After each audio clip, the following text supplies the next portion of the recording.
Introversion can come in many shapes or forms. It doesn't always look the same. An introvert isn't always the one standing alone in a corner, at a coffee shop with a book for company, or listening intently to your problems. Or they could be. Introverts can also be found being the life of the party, standing in front of a crowd giving a speech, or with their own YouTube channel. Hi, my name is Lauren, and I'm an introvert.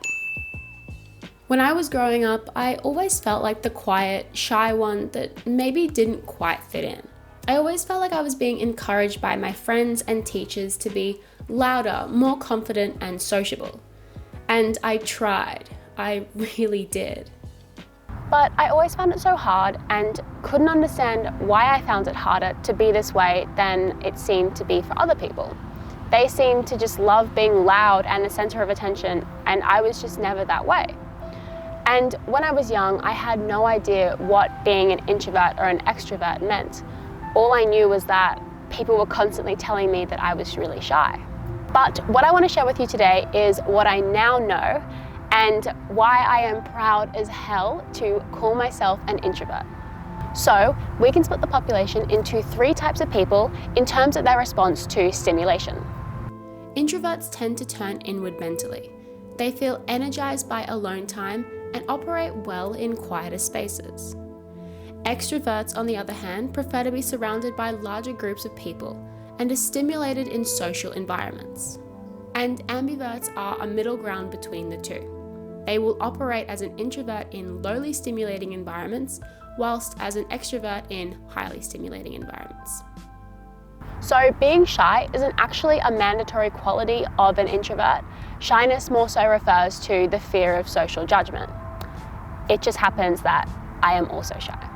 And every person is at a different degree on the introversion-extroversion spectrum.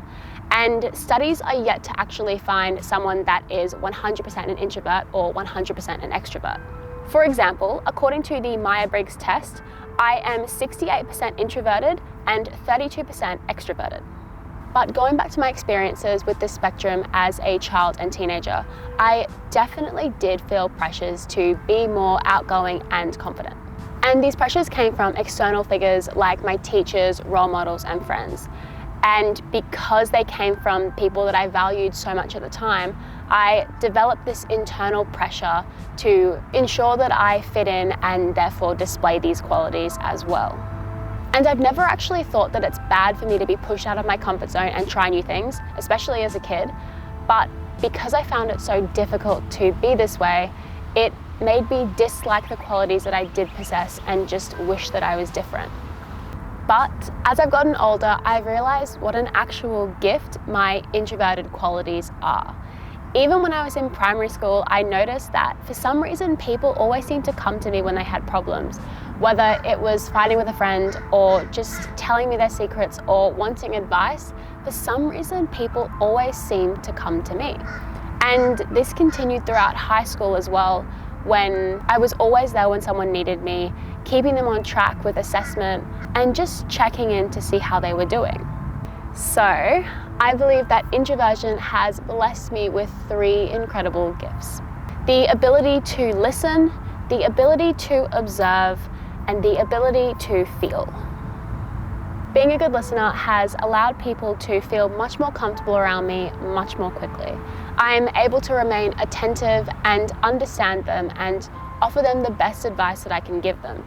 And even if I don't have any advice to give, they feel like they've been heard, and so just the act of talking has allowed them to release this weight that they've been carrying around within them. My observation allows me to truly notice people. I've always been able to tell when someone's upset and they're trying to hide it, when they're not actually fine, when they need someone to talk to, or when they just need some space. It allows me to connect with people on a deeper level because I notice the small things, like a haircut, new shoes, a bigger smile, or darker eyes. I can read people, and I can also understand them. Being a highly sensitive person means I have a strong ability to empathize.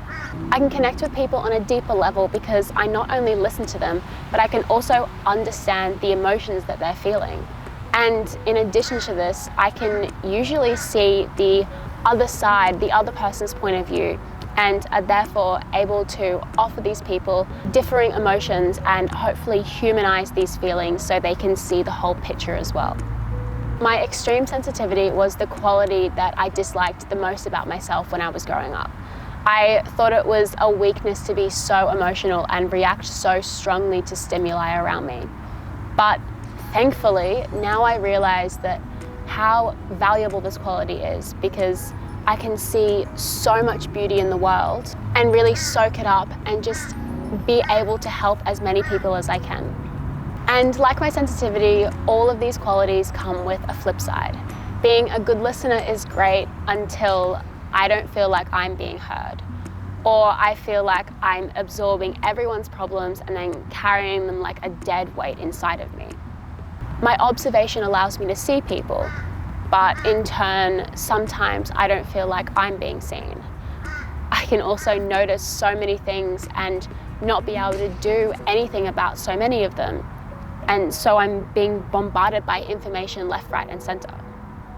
But the point that I'm trying to make here is, can you imagine if I didn't put my gifts to good use? Can you imagine if I didn't bother listening, if I didn't take notice of anyone, or if I just shoved my emotions down and didn't feel anything? Could you imagine if that's what 1/3 to 1/2 of our population did? It's estimated that 1/3 to 1/2 of the population are introverts, and we need it to stay that way. We don't need introverts trying or pretending to be extroverts. They have unique and beautiful qualities that the world and extroverts need. So introverts, we need to step up to the plate and swing. My introverted qualities allow me to connect, to hear, to understand, and to help. I don't need to be loud or uber confident to do these things, but I do need to be loud and confident within myself and within these qualities. So yes, I'm Lauren, I'm an introvert, and I'm a little shy.